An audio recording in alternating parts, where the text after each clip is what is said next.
इसके बाप के जाने के बाद ये एक वाहिद रिश्ता था जो आज अपना भरम कायम ना रख सका था। तुम एक नहायत ही गिरे हुए इंसान हो। खुदा की मार पड़ेगी तुम्हें। शहजाद, मुझे छोड़ दो। मुझे हाथ लगाने की कोशिश भी की तो देखना, तुम्हारे साथ बिल्कुल भी अच्छा नहीं होगा।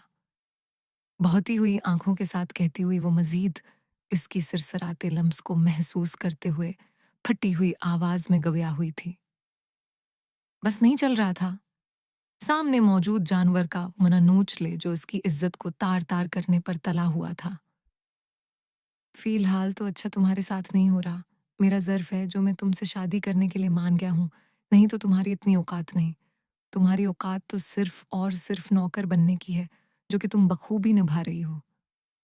मेरी जूतियाँ उठाते हुए, मुझे सुबह शाम नौकरों की तरह पानी का गिलास पेश करते हुए, मेरे कपड़े प्रेस करके मेरे कमरे में रखते हुए, जब ये सब काम करते वक्त तुम्हें बुरा नहीं लगा, तो मेरे बस्तर की ज़ीनत बनते वक्त भी तुम्हें बुरा नहीं लगना चाहिए।